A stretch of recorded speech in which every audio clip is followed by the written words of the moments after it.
Hey guys, and welcome back to my channel. So today we are going to be talking about white tears. So there was this video that apparently used to be on YouTube by The Root, who else, and now it is no longer on YouTube. So I went on their website and I found the video, and I'm assuming it's the same one.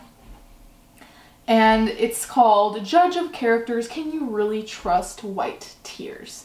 So I guess let's just look at another reason why white people suck, because that, of course, is where this article is going, because where else does journalism go these days, am I right? White tears. This week we're examining why thou shalt relentlessly question white tears. That should be a proverb. Can somebody get me Beyonce or Jesus? Who writes the Bible?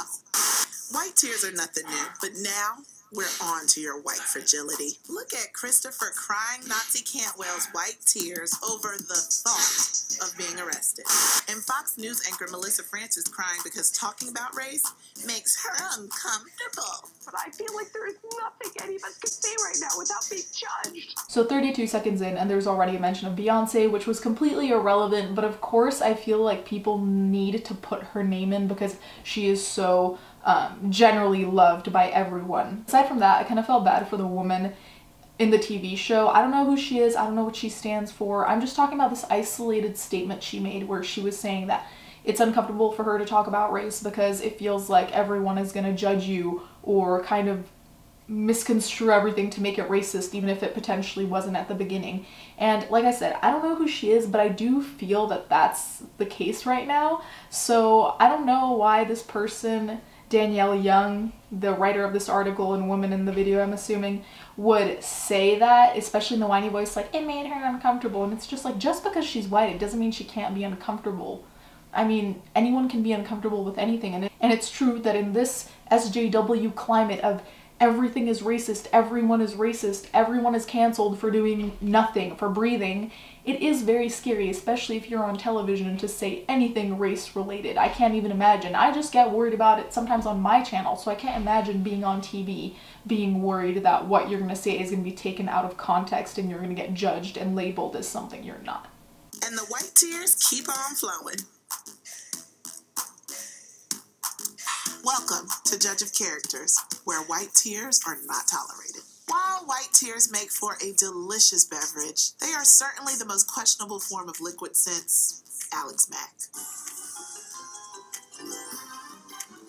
Have you ever heard of a milkshake duck? Me neither. A milkshake duck is slang for someone who is universally adored at first, then quickly dragged through these internet streets because their previous problematic social media posts have been uncovered. Like this guy, Ken Bone. Recently, Keaton Jones became a milkshake duck. Here's the story. Keaton was crying because he was bullied. His mom thought it was a good idea to post the video, and it went viral. But then, things took a dark turn, or rather, a white turn, when we got to meet his alleged racist Confederate flag-loving family. So granted, this is obviously a very, very biased point of view, but I love how she brings that even further by drinking her delicious white tears and having her little cup. I knew the Keaton thing was gonna come up, so yeah, the Keaton thing was tragic in the way that, you know, it could have been such a great thing and it ended up just like backfiring in all of our faces. I don't know if Keaton himself was racist, because people were claiming that the kid himself was racist, but I didn't see any proof. If there is any, please send it to me. I just haven't found anything of actually concrete other than hearsay. Let's say the family's racist and Keaton is still question mark, I guess. But how can we use one example or a few examples just like that of things that went viral as the general rule of don't trust white tears?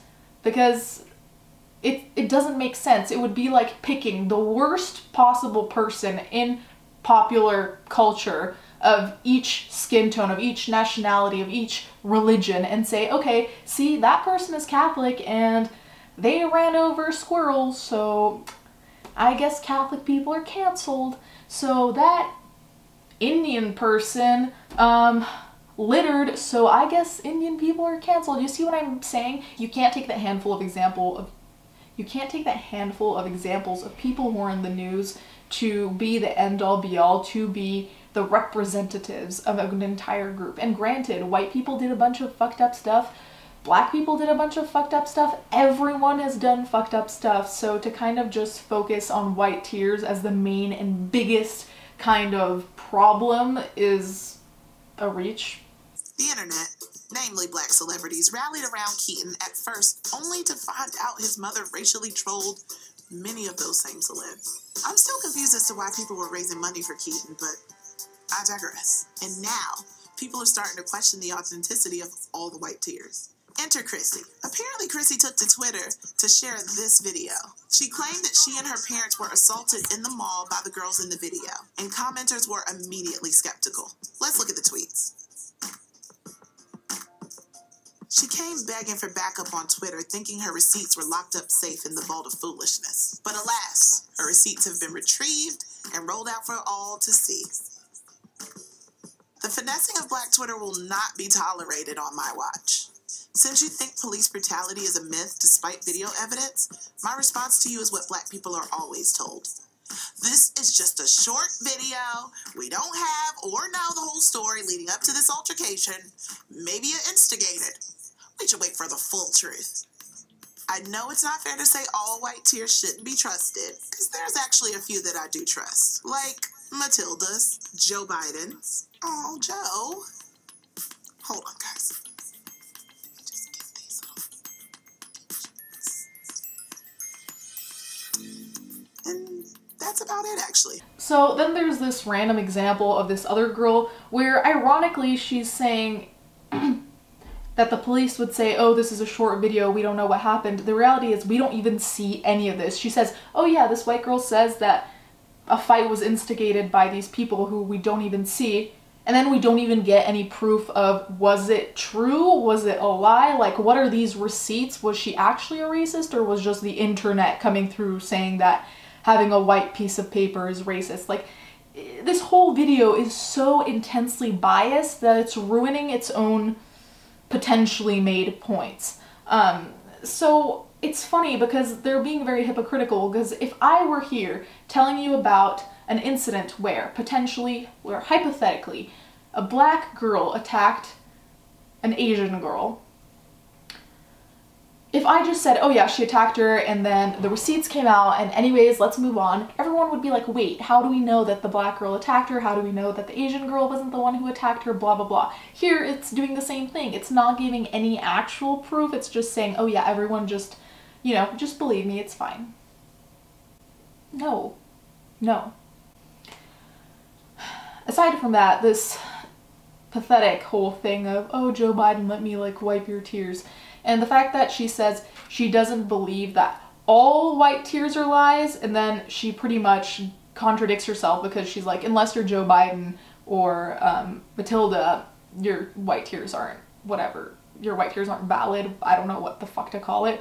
It's, this entire video is so frustrating just because of how intensely biased it is. And I realize that I too can be biased at times, but this seems to be like, this seems to be so intensely extreme and specific to very isolated incidents that happened, and just putting them together to kind of make all white people look bad. Before you seek support from the internet, make sure you hide your racist skeletons deep in the closet, because we will ask questions, click around, and call you out. We're not just gonna automatically believe you because you're white and teary-eyed.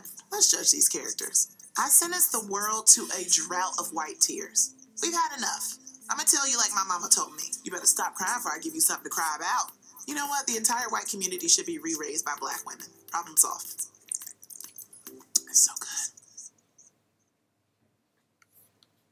So I don't know where it says, or if this is a commonly accepted thing, that white tears have to be automatically accepted as valid or non-valid compared to anyone else.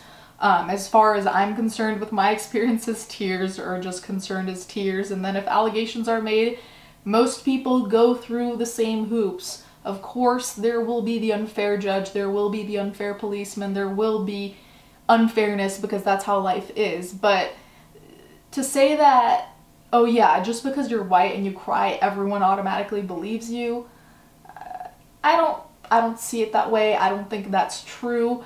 At the same time though, this whole idea of a drought of white tears, if something happens to someone, they're allowed to cry about it whether they're white or not, especially if it's horrible, they're allowed to cry about it. So this asking for a drought of white tears, I don't know. The way that I see it is if someone's crying, if they're alleging something happened to them, the tears are there. It's not really for me to decide whether the tears are valid or real or trustworthy. That's really up to the courts or whoever it is that is dealing with the problem at hand, but I digress.